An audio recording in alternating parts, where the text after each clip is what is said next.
दोस्तों, स्वागत है आपका ITI तोमर टेक्नो में। दोस्तों, BSF यानी बॉर्डर सिक्योरिटी फोर्स की तरफ से ITI और 12th में यदि आपने PCM किया है तो उन कैंडिडेट के लिए जो है BSF की तरफ से वैकेंसी निकाली गई है।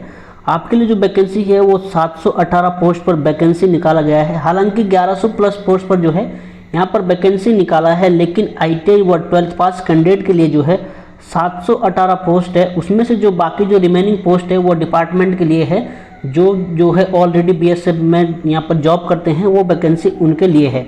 तो जो यहाँ पर जो डायरेक्ट रिक्रूटमेंट है वो 718 पोस्ट पर डायरेक्ट रिक्रूटमेंट होने वाला है, जिसमें जो है ITI, यदि आपके पास ITI नहीं है, यदि आपने 12th किया है और 12th आपका PCM में होना चाहिए, तभी जो है आप इस वैकेंसी के लिए एलिजिबल रहने वाले हैं।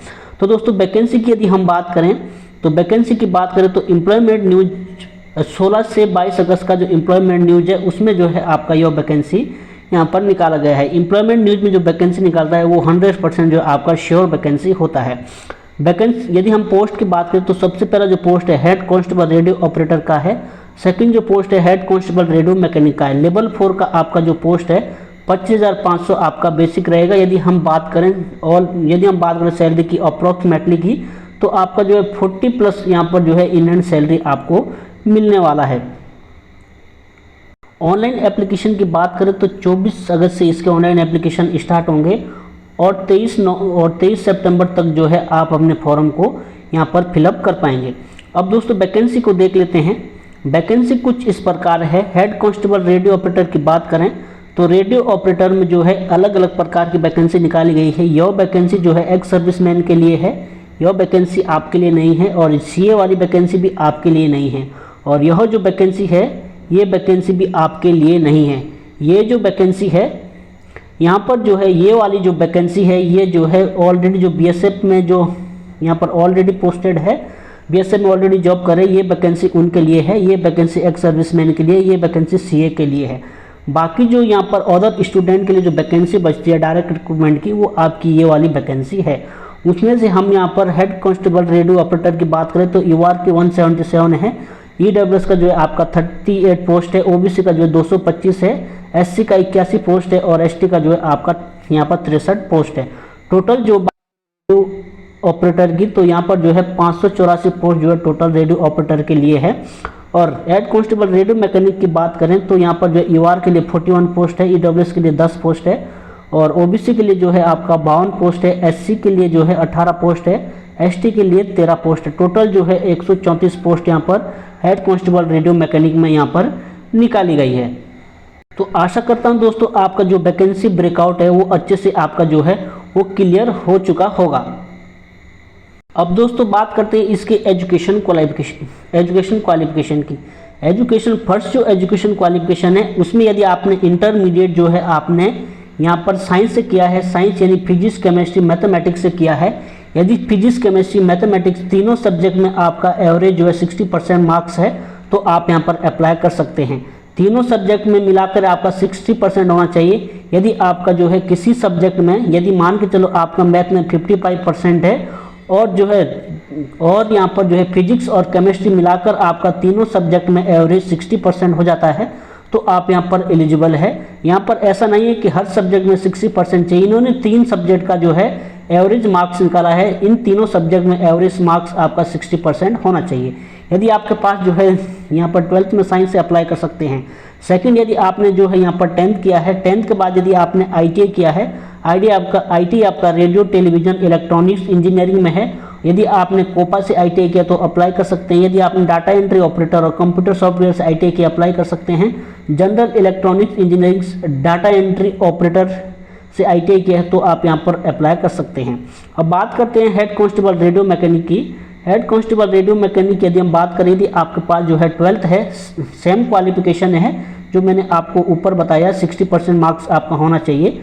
और यदि हम बात करें यहाँ पर ITI कैंडिडेट की, यदि आपके पास जो है 12th में PCM नहीं है, आपने ITI किया है, और ITI करने के बाद यदि आपने जो है रेडियो एंड टेलीविज़न और जनरल इलेक्ट्रॉनिक्स से ITI किया है, कोपा से ITI किया है, data entry operator computer software से ITI किया है, इलेक्ट्रिशियन से ITI किया है, और फिटर से आपने ITI किया है, इंफॉर्मेशन टेक्नोलॉजी से आपने ITI किया है, electronic system maintenance, communication equipment maintenance और कंप्यूटर हार्डवेयर से ITI किया है, नेटवर्क टेलीविज़न से आपने ITI किया है, डाटा एंट्री ऑपरेटर से ITI किया है, तो आप इस वैकेंसी के लिए जो है एलिजिबल हो, हेड कांस्टेबल रेडियो मैकेनिक के लिए। अब दोस्तों बात करते हैं यहाँ पर एज लिमिट की। एज लिमिट आपका 18 से 25 वर्ष का गया है। यदि आप कैटेगरी से बिलोंग करते हो तो आपको जो है OBC के लिए 3 ईयर का एज रिलैक्सेशन देखने को मिलता है।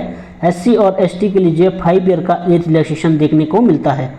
अब दोस्तों यदि हम बात करें हम यहाँ पर जो है सिलेक्शन प्रोसेस की, तो सिलेक्शन प्रोसेस फर्स्ट फेज में आपका जो है PST और PET होगा, और सेकंड में आपका जो है कंप्यूटर टेस्ट होगा, एंड आपका थर्ड में जो है आपका यहाँ पर मेडिकल एग्जामिनेशन होगा। थर्ड में आपका जो है मेडिकल होगा, उसके बाद डॉक्यूमेंट वेरिफिकेशन और आपको जो है फाइनल अपॉइंटमेंट आएगा। ये तो आपका सिलेक्शन प्रोसेस है। दोस्तों बात कर लेते हैं पेपर की कि आपको पेपर में क्या आने वाला है। रेडियो ऑपरेटर की बात करें तो यहाँ पे 200 मार्क्स का आपका CBT होने वाला है। 5 नंबर का आपका जो है पैराग्राफ रीडिंग होगा। 50 नंबर का आपका जो है पैराग्राफ आपका रीडिंग होगा, जो कि आपका क्वालिफाई होगा।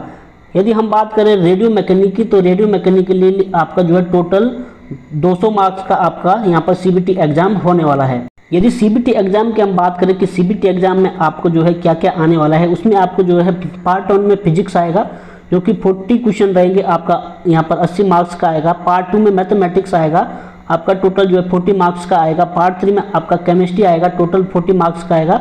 और पार्ट 4 में आपका इंग्लिश और GK आएगा, ये भी आपका टोटल यहाँ पर 40 मार्क्स का आएगा। टोटल आपका जो यहाँ पर 200 मार्क्स का पेपर होने वाला है। 100 क्वेश्चंस आपके रहेंगे। नेगेटिव मार्किंग जो है 0.25 का आपका नेगेटिव मार्किंग भी रहेगा। एग्जाम का जो स्टैंडर्ड है वो क्या रहेगा, आपका जो है 12th plus intermediate of CBSE and state board education से आएंगे। Current affair, history, geography and general science जो है आपसे यहाँ पर पूछा जाएगा। यहाँ पर जो है आपका जो फिजिक्स, केमिस्ट्री, जो मैथ आएगा वो आपका 12th स्टैंडर्ड का यहाँ पर आपसे पूछा जाएगा। यदि दोस्तों हम बात करें यहाँ पर हाइट की, हाइट आपका जो 168 सेंटीमीटर होना चाहिए, और वुमेन के लिए जो है 157 सेंटीमीटर। यदि आप कैटेगरी से बिलोंग करते हो तो 162 सेंटीमीटर आपका होना चाहिए। यदि आप जो है फीमेल हो, कैटेगरी से बिलोंग करते हो, तो 154 आपका जो है यहाँ पर हाइट रखा गया है। यहाँ पर दिया गया है schedule tribe of north state. यदि आप नागालैंड से, यदि आप नागा मिजोरम हो तो आपको हाइट में छूट मिलेगा। कुमाऊनीज हो, गोरखा हो, डोगरा हो और मराठा हो, सिक्किम हो, तो इन लोगों के लिए जो है यहाँ पर हाइट में छूट मिलेगा। स्टेट ऑफ हिमाचल से हो तो आपको यहाँ पर जो है हाइट में यहाँ पर छूट देखने को मिलेगा। अब यदि दोस्तों हम बात करें चेस्ट की, तो चेस्ट आपका जो है 80 सेंटीमीटर होना चाहिए। 5 सेंटीमीटर आपका जो है फुलाव होना चाहिए। यदि कैटेगरी से बिलोंग करते हो तो जो है आपको 76 सेंटीमीटर होना चाहिए, और फुलाव के साथ जो है आपका 81 सेंटीमीटर जो है आपका चेस्ट होना चाहिए। दोस्तों यदि हम बात करें आपका जो है PET यानी फिजिकल एफिशिएंसी टेस्ट, उसमें जो है आपको 1600 मीटर रेस दिया जाएगा, जो कि आपको 6.5 मिनट में पूरा करना है। और वुमेन कैंडिडेट के लिए जो है आपको यहाँ पर 800 मीटर दिया जाएगा, 4 मिनट में आपको जो है पूरा करना है। लॉन्ग जंप की बात करें तो 11 फीट आपको लॉन्ग जंप मारना है, 3 चांस दिए जाएंगे। हाई जंप की बात करें तो 3.5 फीट आपको हाई जंप मारना है, आपको 3 चांस दिए जाएंगे। महिलाओं के लिए 9 फीट जो है लॉन्ग जंप है, और जो है हाई जंप जो है आपका 3 फीट रखा गया है। उसके बाद जो और भी आपका यहाँ पर जो है यहाँ पर मेडिकल स्टैंडर्ड दिया है, जिसमें आपका जो है 6/9, 6/6 का जो है आपका यहाँ पर आई विजन होना चाहिए। तो आशा करता हूँ दोस्तों आपको वीडियो जो अच्छे से समझ आ चुका होगा, अच्छे से जानकारी जो क्लियर हो चुकी होगी। यदि किसी स्टूडेंट को फिर भी कोई डाउट रहता है तो कमेंट बॉक्स में जो है आप कमेंट कर सकते हैं। तो दोस्तों वीडियो देखने के लिए thanks for watching and bye bye.